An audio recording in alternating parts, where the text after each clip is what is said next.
Hello दोस्तों, जय माता दी, जय श्री राम, राधे राधे। कैसे हैं आप सब? उम्मीद करती हूँ आप सब बहुत अच्छे होंगे। दोस्तों, आज का टॉपिक है कभी आलस्य नहीं आएगी। दोस्तों, एक किसान होता है, वो फसल लगा के रखता है खेत में और वो फसल अब तैयार ही होने वाला होता है, पकने वाला होता है और उस खेत में एक गौरैया रहती है। गौरैया उस खेत में घोंसला बनाती है अपना और कुछ दिन के बाद में वो अंडा भी देती है उस खेत में, घोंसले में। वो अपने अंडा को बहुत, जैसे एक माँ पालती है अपने बच्चों को, वैसे ही वो भी केयर करती है अंडा को। और जब वो अंडा से बच्चा निकलता है, यानी गौरैया का बच्चा निकलता है, तो वो फिर उसके लिए खाना लेने के लिए जाती है, दाना लाने के लिए जाती है। वो दिन भर बाहर रहती है, शाम को वो अपने घोंसले में आती है, अपने बच्चे को दाना खिलाती है, फिर वो चली जाती है दाना लाने के लिए। एक दिन किसान आता है खेत में और बोलता है, ये अनाज अब घर ले जाने का काबिल हो गया है, ये फसल अब पक चुका है, अब इसे हम घर ले जाएंगे। कल मैं अपने बेटा को लेके आऊँगा और फिर इसका कटाई शुरू करूँगा। जब चिड़िया शाम को वापस आती है अपने घोंसले में, तब उसके जो बच्चे होते हैं चिड़िया की, वो बोलती है, माँ अब मुझे यहाँ डर लगता है। चिड़िया बोलती है, क्यों डर लगता है बेटा, बताओ। उसके जो बच्चे होते हैं वो बोलते हैं, माँ आज किसान आया था, बोल रहा था कि कल मैं अपने बेटा को लेके आऊँगा और फसल काट के ले जाऊँगा। चिड़िया बोलती है, डरने की कोई बात नहीं, किसान नहीं आएगा। और वो फिर सुबह चली जाती है दाना लेने के लिए। इसके बाद फिर किसान आता है, देखता है, बोलता है, कल मैं अपने भाई को लेके आऊँगा और मैं ये फसल काट के लेके चला जाऊँगा। और फिर वो चला जाता है देख के। फिर शाम को जब चिड़िया आती है खेत, जब घोंसले में जाती है, तो उसके बच्चे बोलते हैं, माँ तुम तो बाहर चली जाती हो, पर मुझे बहुत डर लगता है। आज फिर किसान आया था और बोला कि मैं कल अपने भाई को लेके आऊँगा और फसल काट के ले जाऊँगा। चिड़िया बोलती है, बेटा घबराने की कोई बात नहीं है, टेंशन मत लो, किसान नहीं आएगा।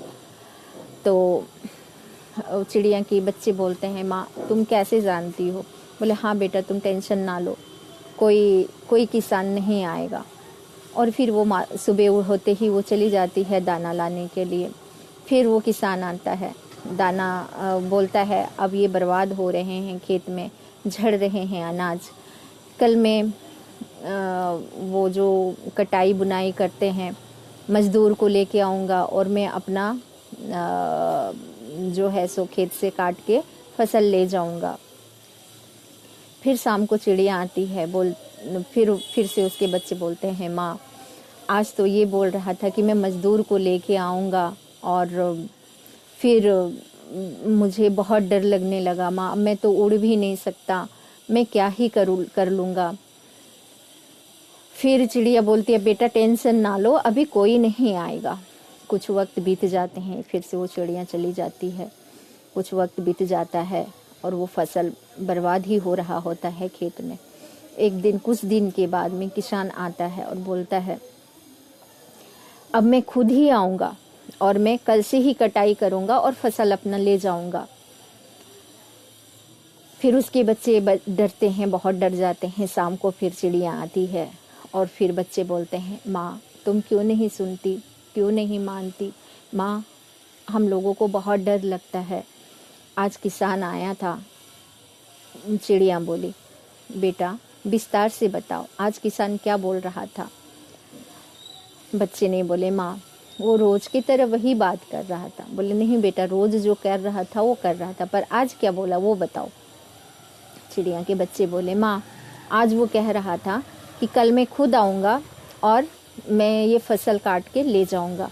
चिड़िया बोली, बेटा कोई बात नहीं, अब तुम उड़ने वाले हो गए हो, चलो तैयार हो जाओ, अब हमें यहाँ से जगह चेंज कर लेना चाहिए, नहीं तो फिर हम लोगों का नुकसान हो सकता है।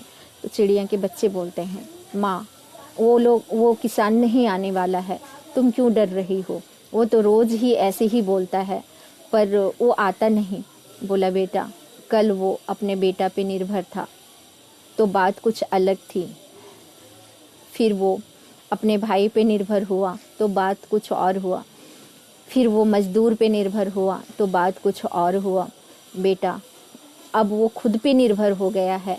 जो बंदा स्वाभिमानी हो जाता है, जो स्वाभिमान के साथ अपना काम करता है और हर काम को वो खुद से करना चाहता है, तो बेटा फिर वहाँ पे वो खुद का ही मालिक हो जाता है। इसीलिए बेटा चलो अब हम लोग उड़ते हैं यहाँ से। फिर बच्चे उड़ने के काबिल हो गए थे और बच्चे और चिड़िया साथ में उड़ गए। दोस्तों, इस कहानी का मतलब यही है कि जब तक हम किसी और पे निर्भर रहते हैं, हम आलस करते हैं, तब तक हमारा काम बिगड़ते रहता है। कल करना है सो आज ही करना है, क्योंकि कल को किसने देखा है।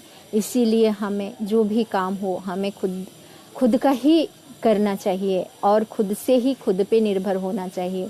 दोस्तों, इस कहानी का यही मतलब है कि अगर हम खुद से ही सारे काम करते हैं तो हमें आलस्य नहीं आता, और हम दूसरे के ऊपर निर्भर होते हैं तो हमें आलस आता है।